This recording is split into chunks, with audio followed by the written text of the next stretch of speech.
was appointed to fill Summers' council job, and Lubbock was then appointed to fill Dunshee's.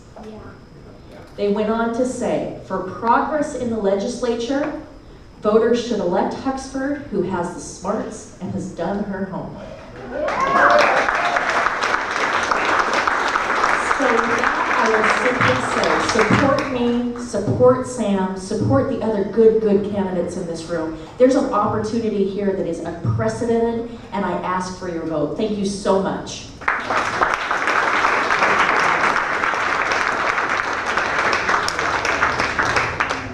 If any of you are aware of all the nice things that Lubbock has done for us as taxpayers in Snohomish County, you will certainly help Janice. He is, just in fact, the other day, I think there was a $3 million settlement that he was responsible for from the jail, where his people in the jail were laughing and giggling while some lady died.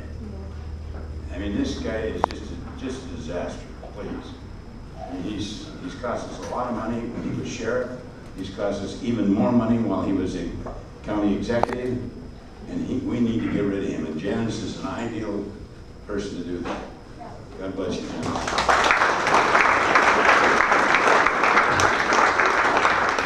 Jim, I ran against John Lubbock in 2000, and Janice has what I didn't have. She's a winner. She really has worked hard the last 4 months. She deserves our effort in her regard as she deserves to win. She certainly does.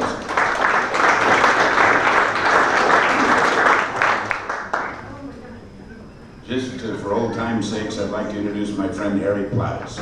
Harry, it's nice to see you.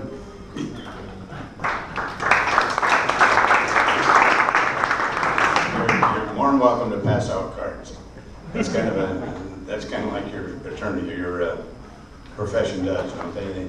Pass out cards. Yeah.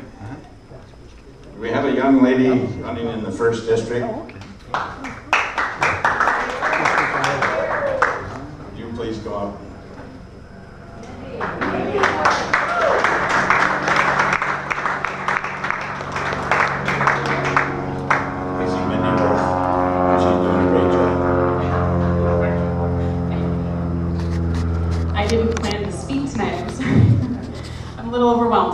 Thank you, Sam, so much for inviting me. And so Sam and Janice and Michael, we're all alum of the Jennifer Dunn Leadership Institute, which I was told before we started, the connections that you make there last forever. And it's been so fun to run and watch you guys run as well, and to cheer each other on, and to be together and support each other.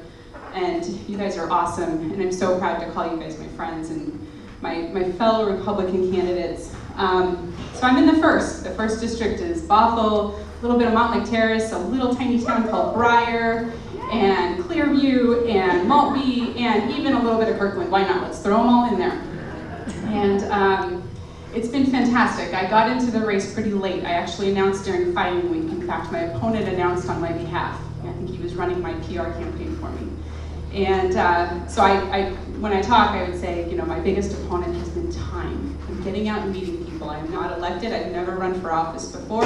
I'm a PTA mom and I work at Microsoft. And I'm taking a lot of time off of Microsoft so I can focus on this full time, because the Bothell area is my hometown, and I'm so proud to call this area my home. And the people that live there are my neighbors and my friends, and I want to do a great job representing them.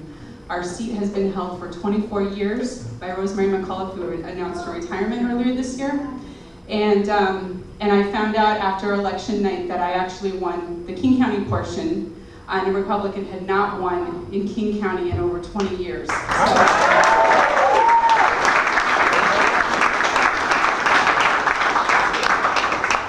But for all of us, the work is not over, it just starts over. So the day after Tuesday, I was back out doorbelling again, and the conversations were hilarious. A lot of people were like, didn't we just vote? And I said, yes, don't forget, we have another election coming up. And the one thing I would say to all of you is, please encourage your friends and your neighbors to vote. We saw record low turnout, and our campaigns can only fund so much advocacy and so many robocalls And please tell your friends and neighbors as well, if they don't want to get a robocall, vote early. Like the day your ballot comes to your house, and you will never hear from us because it costs a lot of money. And I'd rather not send mailers out, and I bet all of the other candidates wouldn't like to either. So please encourage your friends and neighbors to read about the candidates and what we stand for. I have been outspoken in terms of my lack of support for an income tax, which is being called for, as well as a levy swap in order to fund education. I've been very outspoken on this topic, and I don't think a lot of people are really realizing this is the direction our state will go if we lose control of the Senate and if we are not able to gain control of the House. So the people that are here running tonight are going to have a huge impact on our future in terms of what kind of taxes we are faced with. And I just want to make sure that if you can talk about anything with your neighbors, talk about taxes, because that is really what all of these races are down to. So, thank you.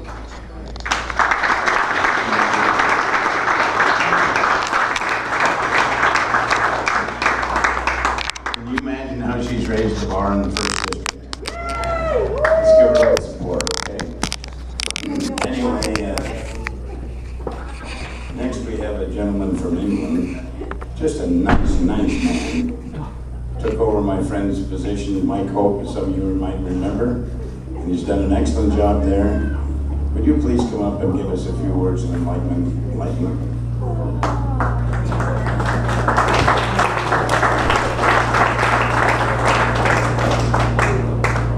I'm going to cuddle the old man. He's cute, isn't he? Let's hear it for Jim. Yeah.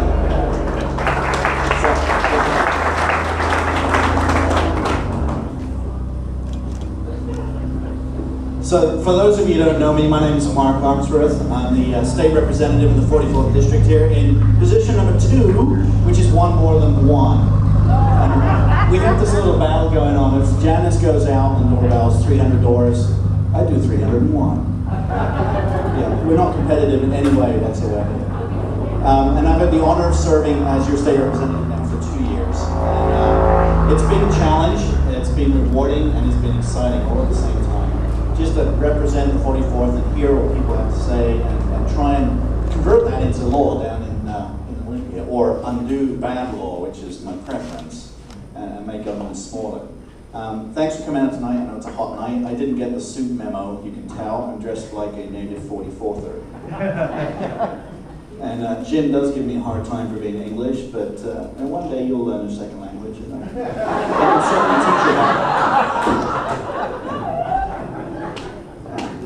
We got it pretty good, most days. So, again, thanks for coming out tonight. I want to just give you a quick little highlight of some of the things that are going on, just from a competitive perspective. The House Republicans are extremely excited about this year. The primary turnout wasn't as high as any of us were going to expect, but the results were phenomenal. And we're beginning to hear now back from the business community and others that are involved that a lot of folks now believe that we are going to take the House this year. But it's going to take some work, so that's good. Everyone needs to cheer that one. Yeah. We've been under one-party control for almost, well, actually over 30 years, and then finally when the Senate took over and gave us some balance, and now we have the opportunity to actually start making some real change in the House. We obviously need the governorship as well, and that's a very close race right now. So anything you can do to help at the governor level is great. But candidates like Mindy and Janice and Michael, all excellent candidates, and Sam, right? You know, I want to know why you get the big sign. He paid for it? Let me talk to you later. Yeah. But you need to understand what's at stake here. This state is about to change its direction. We are one vote away, literally one vote away. The 31st district had Christopher Hurst in it. Hurst stepped down. That is going to go Republican. If nothing else changes, we are a tied House. So you're looking at the vote right there that will help our small businesses and get us back on track again. And so it's super critical that we elect candidates like Janice and Mindy and Sam to these positions to give us the majority, well, mostly of the majority, on the Snohomish City Council, because I believe one other council member will stop voting correctly after Sam's on the council. and down there in the House as well. But also for my own re-election, somewhat selfishly, I did win the primary, which is great, excellent news, which I thought was. I can't take it for granted.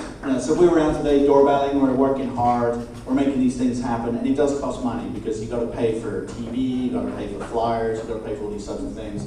And it does get really expensive at the end of the day. Janice's campaign will be expensive, mine will be expensive, Mindy's will be expensive. It's ironic you spend all this money for a $40-something thousand a year job when you think about it. My last campaign, the spend on both sides for the independent spend and the direct spend was almost $1 million for a $45,000 job. Wow. And that's every 2 years, don't forget that. Now, hopefully it won't be that expensive this time, otherwise my wife's not going to get any sandals for a long time. But these things are expensive, and we really could use your help. I know sometimes it's a stretch. There's a lot of good candidates to put money towards, but please, if you can, throw a few shekels in these guys' direction and my own as well. It's a thankless job. It's the piece I hate doing the most, is asking for money, because I know how hard we work to try and earn money, and I have to work myself to make extra money back for those sandals again.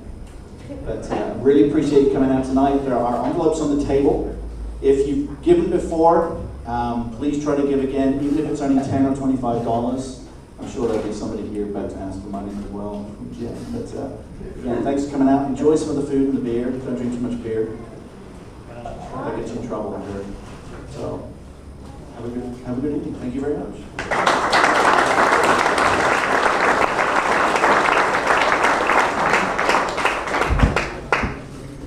It's my pleasure to introduce a gentleman who's done a lot of work for the Republicans. I'd like to introduce Jean Bocan, who I went all the way through school with. We started in kindergarten and we graduated from high school at the same time. Thank you for coming.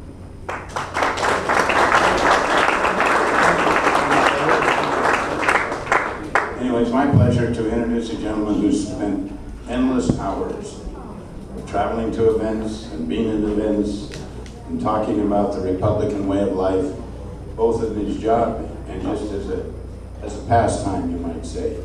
But we are so indebted to him for the amount of effort he has put forth for the Republican Party without much gratitude. I realize it comes out of your own pocket. But anyway, please join with me and welcome Kirby Wilbur, would you please?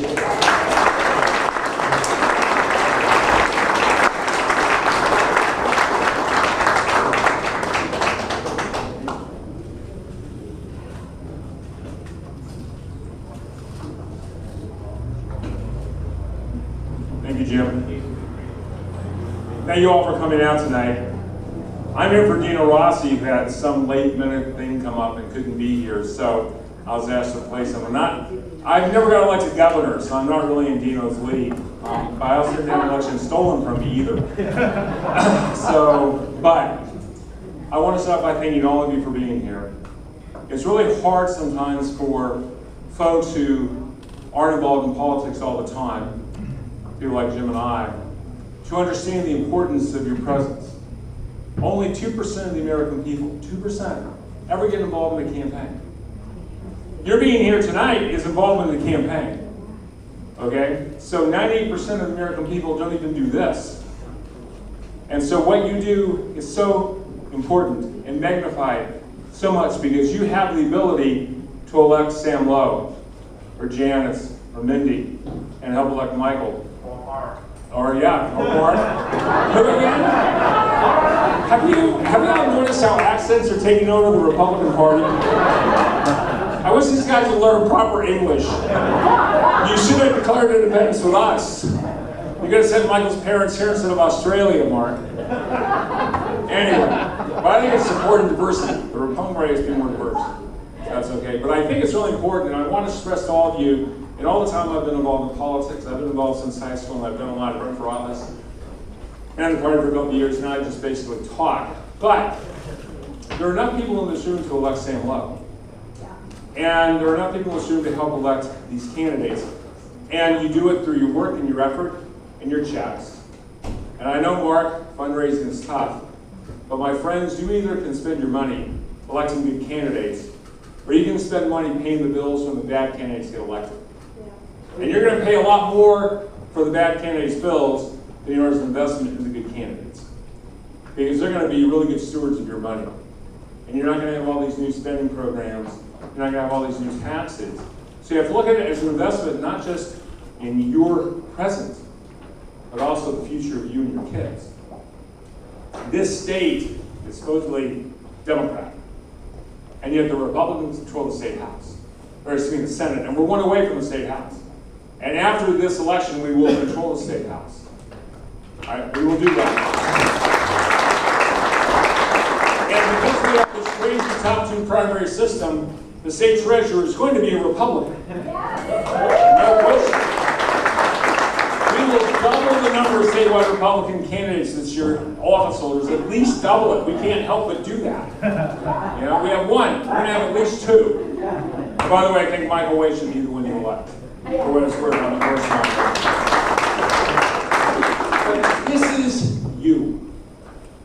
The checks you write tonight, the commitment to put a yard sign in the yard, the commitment to watch your precinct, the commitment to have a coffee with your neighbors. This is what wins elections. And I know sometimes presidential races and gubernatorial races have all the glory and the coverage and all the excitement. So everyone's talking about Hillary and Trump and all. But you know what? This is where change takes place. This is where the candidates for governor and president and senate come from the county councils and the state legislatures. This is the future of our party and the future of our country. And if these folks are symbolic and representative of what we have, we've got a pretty good future ahead of us. If they win. If they win. And they can win with your help. If this state is lost to Democrats, we wouldn't control the Senate. We wouldn't be one vote away from the House. We wouldn't have 4 of 10 congressmen, and maybe more after this election as well. It wouldn't be there. And it's because of folks like you. Because you do the work of 49 other Americans who don't have time to protect their liberty and protect our country.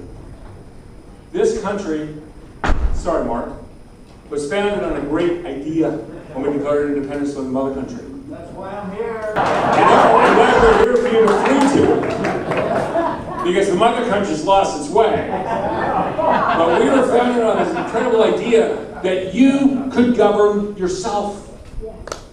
That you didn't need a lord or a king or a prince or an emperor to rule your life. You can do that yourself. It was a unique idea. It was a revolutionary idea. And before 1776, it was really tried and always failed. But for 250 years, we've shown the experiment works. But it only works when you participate in the experiment. Because we've had it pretty good. You look at the affluence, look at the opportunity, you look at what this country is, who we are, what we've created, it's pretty good. People come here.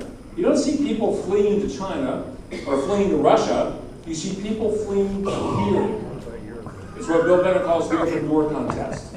One where people want to live, open the doors, kind of like we open the border. And where do they come? Nobody's fleeing to Mexico. They're all coming here. But we have it so good, we get used to it. We have a lot of people who think, I think, they order this from Amazon. Liberty, freedom, opportunity, yeah, please send it UPS, and it'll come. No, it's something you work and create and nurture and preserve and work at every day. This is not the natural condition of mankind. The natural condition of mankind is slavery, and it's brutish conditions, and it's not prosperity. We've created that because we cared and got involved, and we can keep it only by staying involved. So I really want to stress to all of you, this should be the beginning of your journey this year, not the end of it. Our candidates who commit to running for office, it's a sacrifice. I know we like to make fun of politicians.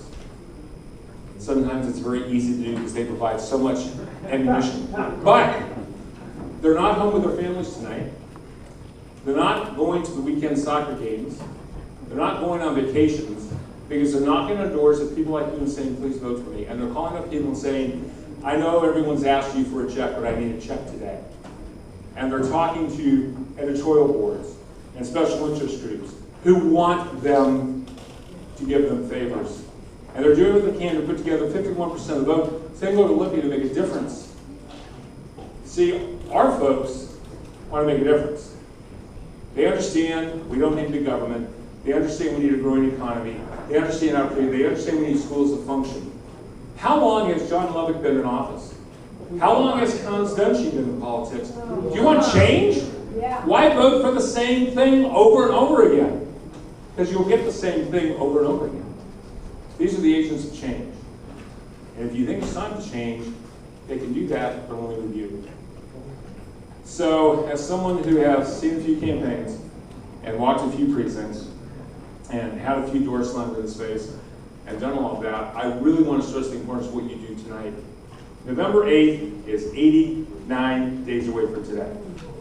89 days, they will actually, probably more like 70 days, because we get our ballots 3 weeks out and people start voting right away. So you really have about 70 days to contact and convince voters we need to elect them. And they can't do that without you. So I would simply ask that you commit yourself. If you really want a better state, you want a better county, you want to fix Highway 2, I hate Highway 2. I remember when John Cross and I ran Initiative 912 to repeal the gas tax increase 10 years ago. I remember driving Highway 2 and they had signs up that said, vote against 912. We need a better Highway 2. Or we can improve Highway 2 if the gas tax goes up. Support the gas tax. And I kept thinking, okay. And 10 years later, I'm driving the same stretch of Highway 2 along the road. It hasn't changed a bit, except there's about 3 times as much traffic. It doesn't smooth any flow any better. They promised change, didn't get it, but they got a lot more money from you, didn't they? And it's the people like Lubbock and the people like Dunshee who were running the thing back then, they want to run now. What do they offer? We're the same. Do you want the same? If you want the same, go home. If you really want a better Washington, that's why you're here. You make that commitment for the next 10 weeks, 12 weeks to help these folks. Because they're sacrificing. And I'm asking you, maybe one night a week, go to a phone bank, maybe write a check for $100. Although I want to pick up on something Mindy said about leaving you alone. If you max out tonight, they won't ask you for any more money. Because they can't. So remember that. On your envelopes tonight, if you max out to Sam and max out to these candidates, they will leave you alone when it comes to money. Now, they may want you to phone bank and doorbell and put up a yard sign, but they won't ask you for any more money. So if you want to get rid of them, max out tonight in your envelope. Because that'll solve the problem. And it's too late for the primary, so only max out for the general. But please support them. I have spent a lot of time in politics. I've seen a lot of election cycles. I've got to tell you, I'm extremely impressed with the crop the Republican Party has this year. I'm extremely impressed. By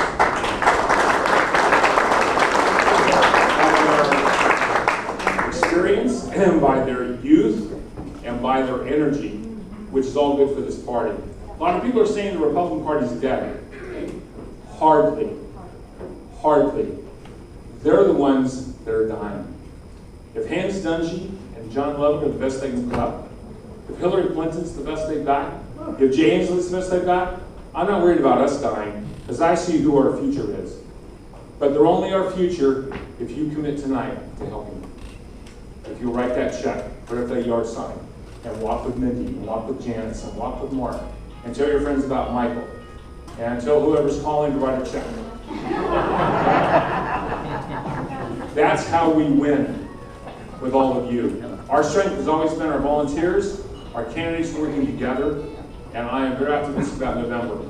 I'm not worried about the presidential election, because the voters of Washington many times, and I think no matter what we do, not to be a pessimist, I think the Democrat will probably win the presidential race in the state, no matter who the Republican is. That's just the way it is. But you know what?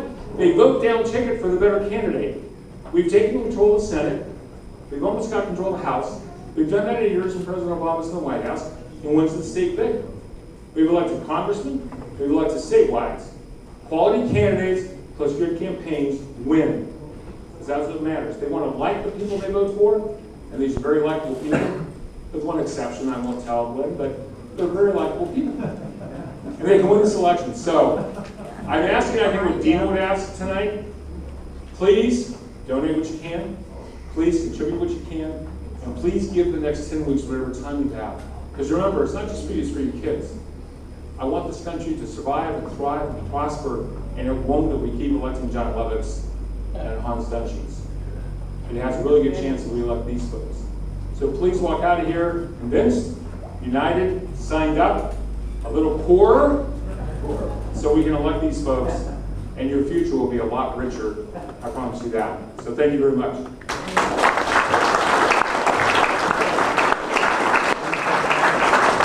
Thank you very much, Barry. As always, you've done a nice job. Gordy, there's one place we found we can meet in common. Give early and I won't bother you.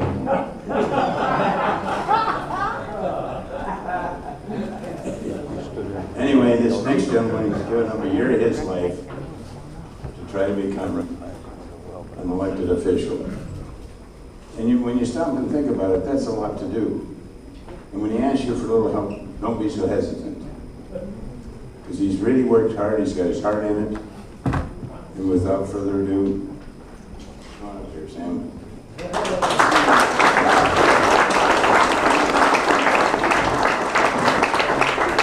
Before I start tonight, first of all, last time when we had our kickoff, I gave my wife a kiss in front of everyone, and